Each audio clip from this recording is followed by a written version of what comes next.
اسلام کی جو پہلی تفسیر لکھی گئی اہل سنت کے ہاں تفسیر طبری ابن جریر، جس سے ابن کثیر نے سارا کچھ کیا، انہوں نے جو آیت ہے قد جاءکم من اللہ نور و کتاب مبین، سورہ المائدہ کی جو آیت ہے اس کے کانٹیکسٹ میں لکھا ہے کہ یہاں نور سے مراد نبی الاسلام کی ذات ہے. ٹھیک ہے، بالکل ہے، ہم تو بخاری مسلم کو بھی نور مانتے ہیں، صحابہ کے اقوال کو بھی نور مانتے ہیں، لیکن ایز اے اسپیشی نبی الاسلام انسان تھے. مسند احمد میں ہے، دلائل النبوہ کے اندر بھی ہے، اور مشکات میں موجود ہے، بالکل صحیح حدیث ہے. نبی الاسلام نے فرمایا میں اللہ کے ہاں اس وقت بھی خاتم النبیین لکھا ہوا تھا جب آدم علیہ السلام ابھی مٹی اور پانی کے درمیان تھے. میں دعائے ابراہیم ہوں، میں عیسیٰ کی بشارت ہوں، میں اپنی والدہ کا وہ خواب ہوں جو انہوں نے پیدائش کے وقت دیکھا کہ ان کے لیے ایک روشنی ظاہر ہوئی جس کی وجہ سے شام کے محلات بھی ان پر روشن ہو گئے. نبی الاسلام کی والدہ محترمہ کو اللہ تعالیٰ نے یہ بشارت دی تھی کہ آپ سے وہ بچہ پیدا ہوگا کہ جس کا دین، جس کی حکومت بالآخر اس وقت کی سب سے بڑی سپر پاور رومن امپائر کو بھی سپرسیڈ کر جائے گی. ہم جو نبی الاسلام کے بارے میں یہ کہتے ہیں نا کہ وہ انسان تھے، تو وہ صرف اسپیشی کے طور پر کہتے ہیں، ہماری طرح کے انسان نہیں تھے.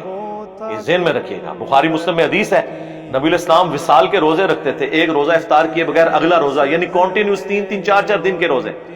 کچھ صحابہ نے رکھے، وہ بے ہوش ہو گئے، تو نبی الاسلام فرمایا ایکم مثلی، تم میں سے کون ہے جو میری مثل ہو؟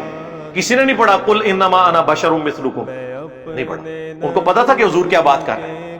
آپ نے فرمایا میں رات کے وقت اپنے رب کے حضور ہوتا ہوں، وہ مجھے کھلاتا بھی ہے پلاتا بھی ہے، میری مثل تو کوئی ہو نہیں سکتا. بخاری مسلم میں حدیث ہے نبی صلی اللہ علیہ وآلہ وسلم اپنی ان دو آنکھوں کے ساتھ پیٹھ کے پیچھے بھی دیکھ لیتے تھے. ہمیں تو 180 ڈگری سے زیادہ نظر نہیں آتا، وہ 360 ڈگری دیکھتے تھے. آپ کو پیچھے صحابہ کرام نظر آتے تھے نماز کی حالت میں، یہ آپ کا معجزہ تھا.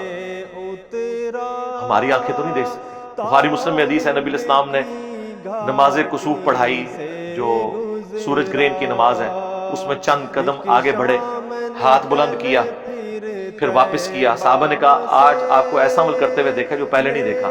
تو آپ نے فرمایا مجھے اللہ تعالیٰ نے جنت دکھا دی، اور اس میں میں نے انگوروں کا ایک گوشہ دیکھا، میں نے ارادہ کیا تمہارے لیے توڑ دوں.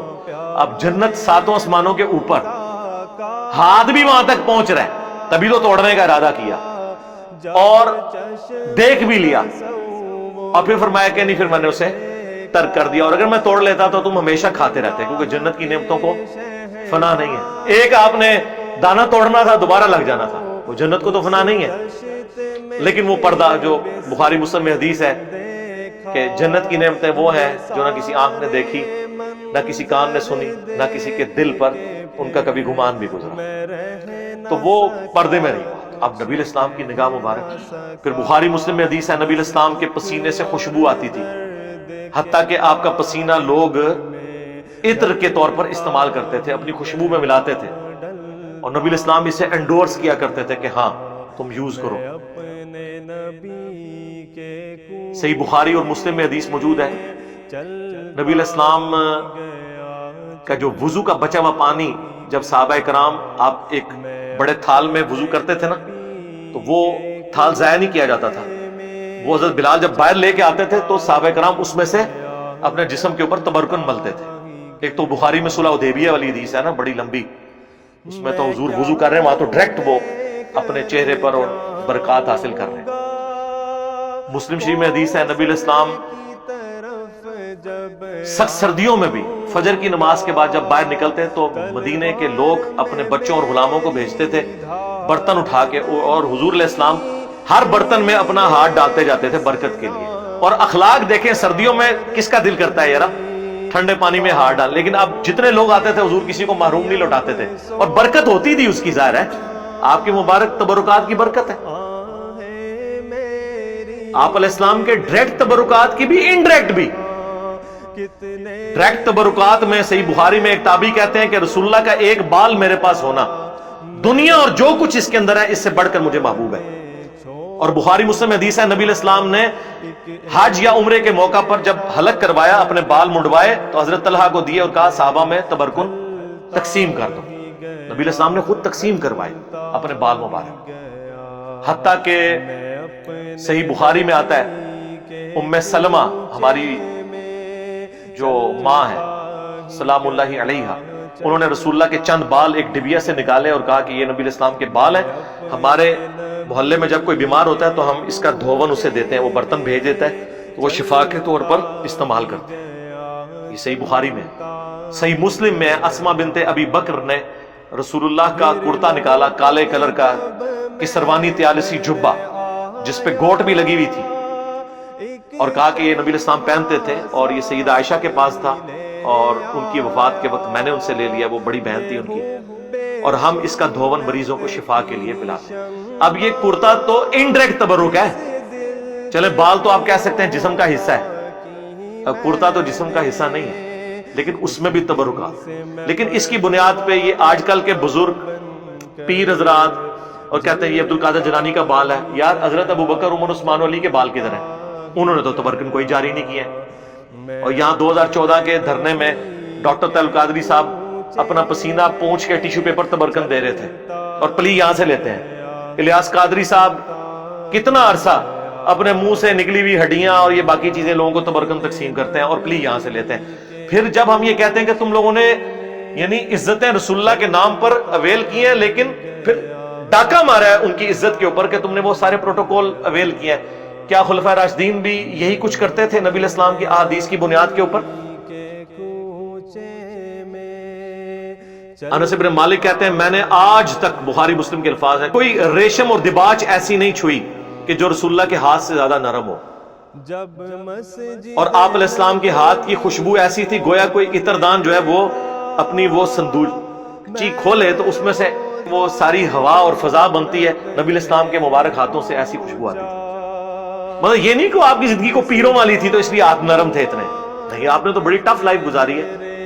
صحیح بخاری میں آتا ہے نبی الاسلام نے بھیڑ بکریاں بچپن میں چرائی ہیں، یہ اللہ نے معجزہ دیا تھا کہ آپ کے ہاتھ مبارک بہت نرم تھے، تو ہاتھ مبارک ہوں، آنکھیں ہوں، کان مبارک ہوں، تھوک مبارک کے تو کتنے معجزات ہیں بخاری مسلم میں کہ آپ نے لعاب دان ڈالا ہے کسی کھانے میں تو 10 کا کھانا جو ہے وہ 300 کو کفایت کر گیا۔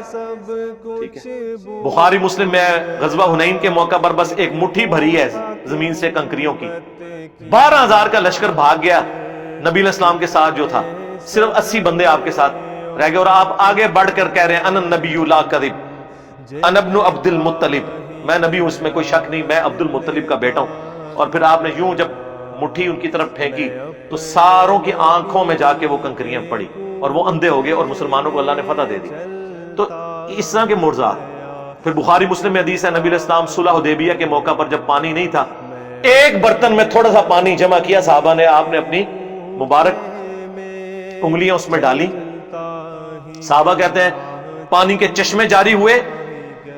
جابر بن عبداللہ سے وہ تابعی پوچھتے ہیں آپ لوگ کتنے تھے؟ انہوں نے کہا ہم 1500 تھے، 1,00,000 بھی ہوتے تو وہ پانی زیادہ تھا، 1500 نے پانی پیا، سٹور کیا، جانوروں کو پلایا، تب بھی وہ ایک کولے میں جو نبی اسلام نے مبارک ہاتھ رکھا تھا نا وہ پانی ختم نہیں ہو رہا تھا، وہ پتہ نہیں اللہ نے کیا اس کے ساتھ چین جوڑ دی۔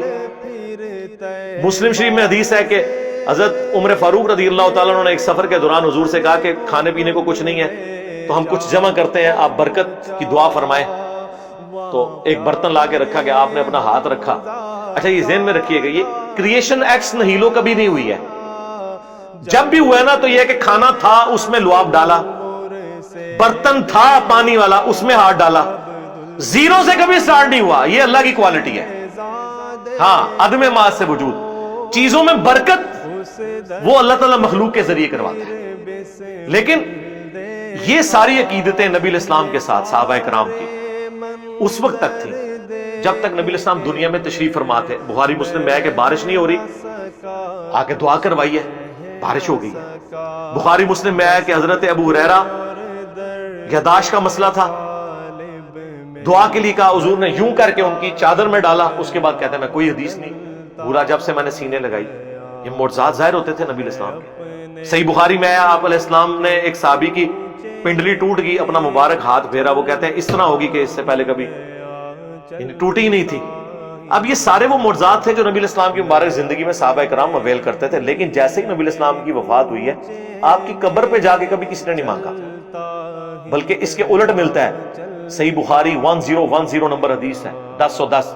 حضرت عمر کہتے ہیں انا کننا نتوسل الیک بنبینا، اے اللہ پہلے ہم تیرے نبی کے توسل اختیار کرتے تھے، تیری بارگاہ میں پیش کرتے تھے ان کو، وہ دعا کرتے تھے، ان کی دعا کی برکت سے بارش نازل ہوتی تھی. اب ہم تیرے نبی کے چچا کو لے کے آئے ہیں، ان کی دعا کی برکت سے بارش نازل فرما دے، اور وہ بھی بارش نازل ہو جاتی تھی. تو نبی علیہ السلام کی وفات کے بعد لوگ قبر کے ساتھ نہیں عقیدہ وہ وابستہ کیا. یہ بریلوی حضرات جتنی باتیں کرتے ہیں نا یہ بالکل درست ہیں. میں اس لیے اکثر کہتا ہوں کہ رسول اللہ کی زندگی میں جو صحابہ کی حضور کے ساتھ عقیدت تھی وہ آپ بریلویوں میں دیکھ لیں، اور رسول اللہ کی وفات کے بعد جس طرح کی عقیدت ہونی چاہیے وہ آپ اہل حدیث کے اندر دیکھ لیں. چند ایک غلو والی چیزیں ہیں وہ الگ ہیں، وہ ہر جگہ موجود ہیں، وہ اختلاف اپنی جگہ. لیکن یہ نہیں ہوا کہ حضور کی قبر کی مٹی کو لے جائے سجدے شروع کر دے. ناٹ ایٹ آل، نیور، کبھی ایسی بات